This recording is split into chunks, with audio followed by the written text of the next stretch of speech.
Olá, Nocaute está aqui em Salvador, Bahia, para uma entrevista exclusiva com o governador Rui Costa, que é um fenômeno político. Rui Costa foi eleito no primeiro turno, reeleito no primeiro turno e conseguiu dar para o Fernando Haddad, aqui na Bahia, 75% dos votos, fazendo com que o adversário, Jair Bolsonaro, só vencesse em 4 de 400 e tantos municípios baianos. Rui Costa tem uma longa carreira, é uma pessoa que vem de origem modesta, humilde, pais trabalhadores, estudou numa escola técnica, se especializou na área químico-petrolífera, foi sindicalista e a partir daí se elegeu 2 vezes vereador com alguns projetos interessantes. Por exemplo, a lei que o Lula transformou em direito de ter carteira assinada para as empregadas domésticas, na verdade é a reprodução de uma lei que tinha sido apresentada aqui em Salvador, na Câmara Municipal, quando o atual governador era vereador. Ele depois foi secretário de Estado do governador Jacques Wagner e o sucedeu nos 2 governos seguintes. Nós vamos conversar agora com o governador Rui Costa sobre o Brasil de hoje e sobre as expectativas que ele tem do novo governo brasileiro. Boa tarde, governador. Muito obrigado pela gentileza de nos receber aqui, de receber o Nocaute aqui no seu gabinete. O senhor é um político que tem uma trajetória de muita vitória e uma trajetória híbrida, que ao mesmo tempo que foi parlamentar durante uma boa parte da sua vida, foi também um gestor de área pública em vários momentos. Mas o que mais chama atenção, sobretudo a quem vê a Bahia de longe, é o fato do senhor e do seu antecessor, Jacques Wagner, terem quebrado um mandarinato que existia aqui, que era da família ACM. Como é que o senhor explica esse seu... O senhor foi eleito 2 vezes ou 3 vezes com a maior votação do cargo. Como é que o senhor explica, a que o senhor atribui esse desenho da sua trajetória? Olha, no caso, 2006, Wagner ganhou o governo e eu diria numa grande expectativa do povo baiano, que naquele momento via já o governo Lula em andamento e aumentou-se a expectativa de que essas mudanças, essas transformações chegassem na Bahia. E se deu então em 2006 a eleição do então governador Jacques Wagner, que ao entrar em 2007 de fato consolidou um período de muitas mudanças, foi um período de muito investimento no Estado, foi o segundo mandato do Lula com fortes investimentos, e a Bahia registrou em várias áreas, a exemplo de abastecimento de água, de saneamento, o maior investimento da história da Bahia. Não foi só em relação a períodos recentes, de toda a história da Bahia, era o maior volume de investimento já registrado. Além, evidente, de políticas públicas que se alinharam então, o governo de Lula, como projetos habitacionais de infraestrutura urbana, como Minha Casa Minha Vida, e de reassentamento urbano de áreas precárias. Então, eu acho que se consolidou no Estado a imagem de um governo que governa para cuidar de gente, para resolver problemas concretos da vida das pessoas. Problema de moradia, problema de abastecimento de água, de acessibilidade, morro, favelas. E nós demos continuidade a isso, dando prioridade a quem mais precisa. Eu digo sempre que um governo ele tem a obrigação de cuidar de todos, mesmo e inclusive de quem não votou nele. mas a prioridade deve ser para aquelas pessoas e para parcelas da população que mais necessitam do apoio do governo do Estado, a exemplo do público rural, onde nesse momento nós temos um volume de investimento bastante expressivo na agricultura familiar, mais de 1,5 bilhão sendo executado ao longo dos 4 anos. O senhor atribui essa sua insistência em atender pessoal mais pobre, pessoal mais que depende mais da mão do Estado, o senhor atribui isso de alguma maneira à sua própria origem? O senhor é filho de uma família humilde, trabalhou desde menino, pai e mãe operários. Há uma ligação nisso ou foi a vida que foi te dando essa concepção? Olha, eu acho que foi a vida e tem a ver com a minha origem, né? Eu nasci no morro, numa favela, meu pai era metalúrgico, minha mãe era doceira e quando não tinha encomenda de doce fazia faxina na casa dos outros. E mesmo assim, meu pai trabalhando muito, minha mãe também, a gente passou uma vida muito difícil, que naquela época não tinha programas sociais e tinha dia que efetivamente, não só lá em casa, mas várias pessoas lá na favela não tinham o que comer. A criançada, o adolescente costumava ir ali no mar, no Monte Serra, pescar marisco e para voltar para casa para cozinhar, para comer. Então, minha mãe brincava assim, hoje tem um pirão delicioso. A gente perguntava, pirão de quê? Ela dizia, pirão de café, que naquela época era um alimento muito utilizado por famílias pobres, né? Que basicamente é você fazer o café e misturar com farinha e fazer um pirão de café. Ele tem eu brinco, eu digo, dá uma sustância grande que junta a cafeína, que é energia, energético, junto com a farinha que molhada incha no estômago e, portanto, passa a sensação de que você está alimentado. E, portanto, vivendo todas as dificuldades. Quem vive no morro, no encosta, muitas vezes eu via encosta desabar, soterrar vizinhos, matar crianças, idosos. Então isso, de fato, quando você entra na vida pública, você carrega toda essa carga emocional de vida, história, e eu diria, a minha agenda é um pouco a correção disso. Então eu entrei no governo, pautei essa questão das encostas de proteção, então nós temos um volume grande de investimento para estabilizar morros, encostas, para não desabar mais em cima da casa das pessoas. Tive um grande azar que logo que assumi o governo, nos primeiros meses de 2015, houve um temporal grande em Salvador, mais uma vez na rua onde eu nasci, teve desabamento e matou pessoas. Na rua onde o senhor nasceu? Nasceu, ali. Quer dizer, a continuidade do morro. Sim. Eu nasci na rua Major Cunha Matos, vizinha, seguindo essa rua, chama-se a Rua São José, que desabou. Desabou na rua também, mas lá não morreu ninguém, mas a rua seguinte, que é a mesma rua, você só muda de lugar e muda o nome da rua, mas morreu também gente. Então, hoje nós estamos executando o maior investimento da história da Bahia na contenção de encostas. Assim como tive um pai e uma mãe que morreram de câncer, minha mãe de câncer de mama, que descobriu muito cedo, e percebia naquele momento a ausência de políticas públicas de saúde, principalmente no diagnóstico.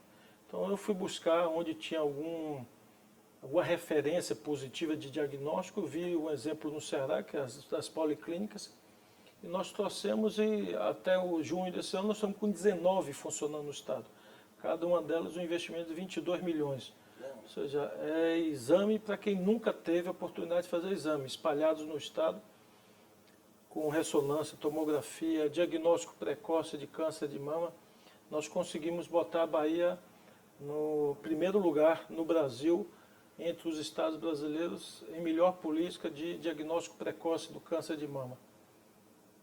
Tive, como eu disse, uma mãe que veio a óbito porque não conseguiu ter o diagnóstico precoce de câncer de mama. Então, eu diria que tudo o que foi sofrimento na minha vida, na minha existência, eu hoje tento transformar em política pública para reverter essas condições de vida sofrida da população. E, graças a Deus, eu acho que isso tem propiciado uma identidade das pessoas com o governo. Então, como durante a campanha, nos primeiros dias de campanha, que o Haddad, depois de oficializado, esteve aqui como candidato, ele foi na Liberdade e ele saiu de lá surpreso. A Liberdade é o bairro que eu nasci. é um bairro negro, onde ele saiu surpreso pelo volume de gente na rua e as pessoas declarando que se identificavam, que se sentiam na cadeira de governador. Então, um pouco como se o que estivesse sendo feito, as pessoas se identificam com isso. Então, isso nos deixa muito felizes. Eu acho que, ao mesmo tempo que a gente fez e faz políticas de desenvolvimento urbano e de ações que atendem a toda a sociedade, como a obra de infraestrutura do metrô, por exemplo, atende a todos os segmentos sociais, os viários de toda a região metropolitana que nós mudamos. Enfim, é por isso eu acho também a resposta do povo. Salvador nós ganhamos em todas as jornadas. É a primeira vez que isso acontece, de um governador ganhar em todas as jornadas de Salvador, mesmo nas jornais onde moram pessoas de maior poder aquisitivo. Essa foi uma outra surpresa para o Brasil que vê a Bahia de longe. Para o senhor não era novidade, o senhor foi eleito no primeiro turno, já tinha sido eleito no primeiro turno na primeira eleição, e foi eleito no primeiro turno com 75,5% dos votos e praticamente transferiu esses 75,5% dos votos para o Fernando Haddad. O senhor deu 73% dos votos para ele aqui na Bahia. No segundo turno. No primeiro turno foram só 20 dias de campanha, né? Em 20 dias de campanha, ele teve no estado 60% no primeiro turno. E no segundo turno ele chegou a isso, 73%. Arredondado 73% dos votos. Mas houve uma transferência quase que integral no primeiro turno. Tiveram muitas cidades onde ele praticamente colou a votação comigo. Nós tivemos, são 417 municípios da Bahia. Eu tive em 62 municípios mais de 90% dos votos. Mais de 90%? Mais de 90% dos votos em 62. Parece votação de ditador. E em 248 municípios nós tivemos mais de 80% dos votos. Ou seja, em mais da metade dos municípios eu tive mais de 80% dos votos. Então, nós perdemos no estado todo em apenas 4 municípios dos 417.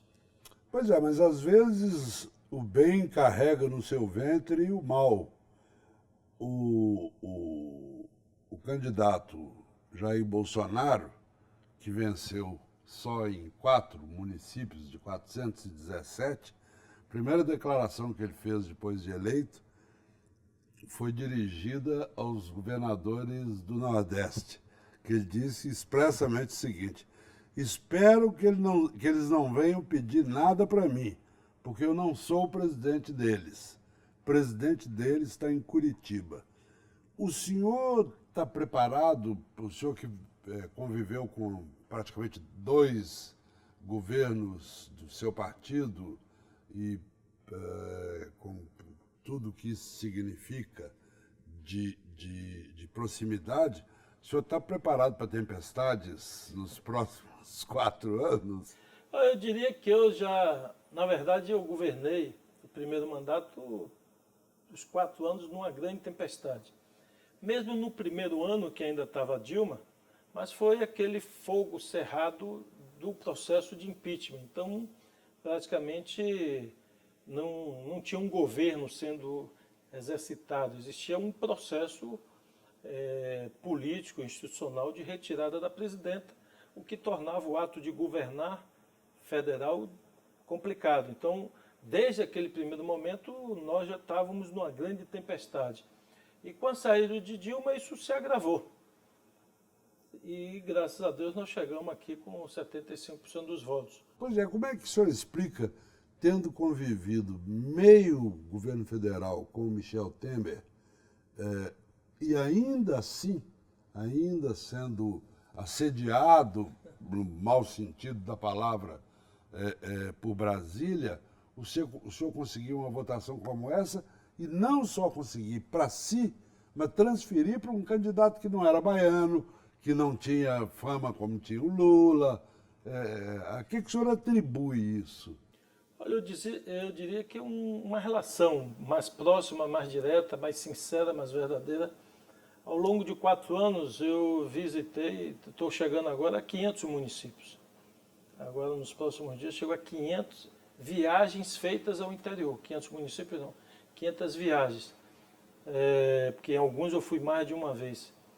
São 308 escolas visitadas. Então, minha relação com a população é uma relação de uma proximidade muito grande. E é onde eu digo às pessoas, o jeito de fazer política nosso, eu digo sempre, é olho no olho, é falando a verdade. Eu brinco com a população, digo assim, ato de governar é como ser pai e ser mãe. Educar bem os filhos necessariamente não é dizer sempre sim, não é necessariamente arrancar o sorriso de imediato. Muitas vezes a gente tem que colocar o filho para fazer as suas obrigações, e entre elas estudar, e ele está querendo brincar. Então, às vezes a criança vai convencida a estudar e não porque ela quer. E muitas vezes o ato de governar requer isso. E governos demagógicos que prometem muito, fazem pouco, eles estão preocupados em ganhar o sorriso do momento e depois, eventualmente, não ter compromisso com a vida das pessoas. E nós fomos eu diria, com essa fala sincera, se aproximando da população. Eu acho que o resultado está dado. Em relação ao governo federal, qualquer presidente, como é a função de governador, quando você se elege, você não foi eleito pelo prefeito ou prefeita de uma cidade. Portanto, você foi eleito pela população daquela cidade e do estado. Então, quando eu fui eleito governador, eu sou eleito de todos os municípios. Eu sou governador de todos os municípios, mesmo dos 4 onde eu perdi a eleição. E cuido dos 4 onde eu perdi a eleição, como cuido dos outros. E um presidente da República também tem a mesma função. Quais são os 4? Um foi Itapetinga, o outro foi Teixeira, Feira de Santana, e Buerarema, uma cidade. A Buerarema nós perdemos as eleições todas nos últimos anos. Uma cidade pequena, mas tem um conflito indígena grande com indígenas e fazendeiros, onde há anos se reputa que o Estado não tomou lado dos fazendeiros. Sim. E, portanto, a influência para derrotar em todas as eleições. Bom, pelo menos perdeu a eleição pela virtude e não pelo defeito. Mas, de qualquer forma, então eu acho que o presidente da República é a mesma coisa. Quando ele se elege, ele se elege para cuidar de todos os estados e todos os municípios.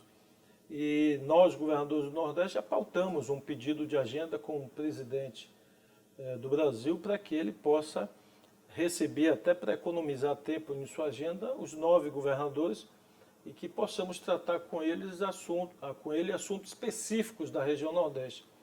Assim como vamos ter a reunião essa semana dos governadores do Brasil e estamos listando uma pauta com o governo federal, para que possamos conversar com o governo federal sobre assuntos federativos, já que um grave problema no Brasil, que eu acho que os governos do PT não conseguiram corrigir, que é a extrema concentração de recursos no governo federal e o esvaziamento do poder econômico e de fazer política pública de estados e municípios.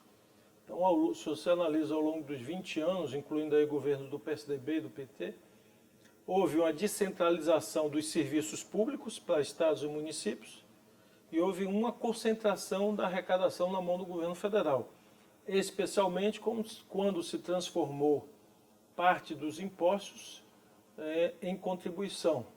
E a contribuição não é rateada com estados e municípios. Aí se aumentou o fosso de diferença.